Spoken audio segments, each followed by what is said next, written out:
All right, so I'm here in Enfield for another look at the BMW 3.0.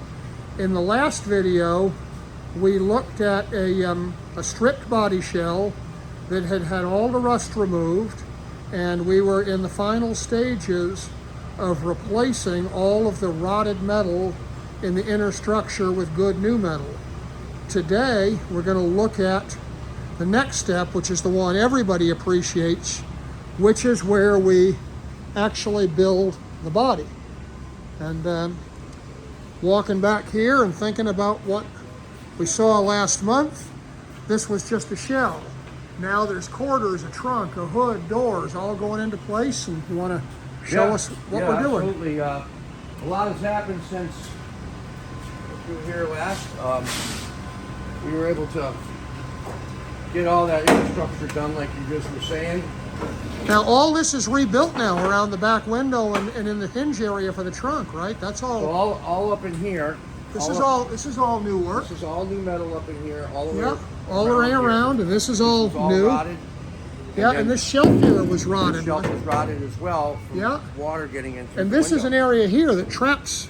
You can see where it would trap water in there. So that is all rust-free and solid now. And I made sure it's all treated on the inside. That's pretty important in all of this because it can actually rust from the inside out. So we took the time to sandblast everything, prep everything, paint everything as we went with material that is non-corrosive, so that it'll never do this again. And see, these are places that you won't be able to see in the finished car, but these are places that now will not rot, and that's why these cars had the reputation for rotting in the showroom, because this was just bare steel when BMW shipped them, and everything you see here now is corrosion resistant priming.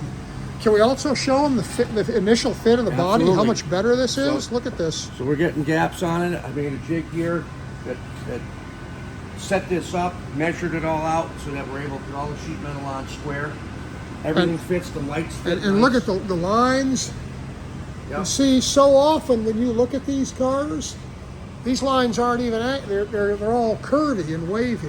Yeah. So and same on this side, it's good lines. All the gaps are coming together on it.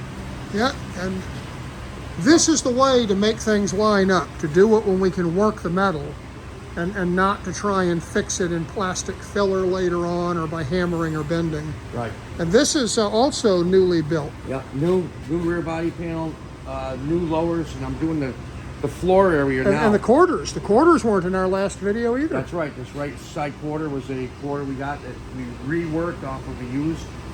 And did the same thing, treated it all nice inside, sandblasted. And here we have a joint, right, from from two pieces of metal? With a small flange, spot welded. It has an anti-corrosive primer between it, and then it's steel welded solid, so it'll last for a very, very long time. And so we can see again the inside of this. This is all treated in anti-corrosion primers. And you can see there that it's all still held to the assembly jig, which keeps everything in proper alignment as we do the work. So gaps are coming on. And so now the front fenders are kind of the last major pieces of the body, right? The front fenders and the nose. The trunk rebuilt. I'll start working on the front.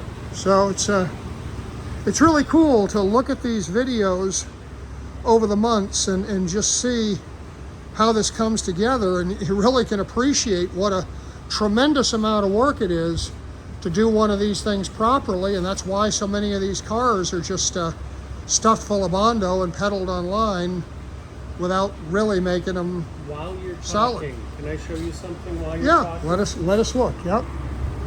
We hung this up. This is the right-hand rocker off of that car. Look as it came. Look at this mess. Repaired. Look at all of this patchwork in here. Look at this. Son of a bitch, there's got to be 10 layers of patching up in the front of this, Rick. This is a fine piece of art for the wall, isn't it? So, It is. this is the kind of work that we take pride in fixing and never doing in the first place.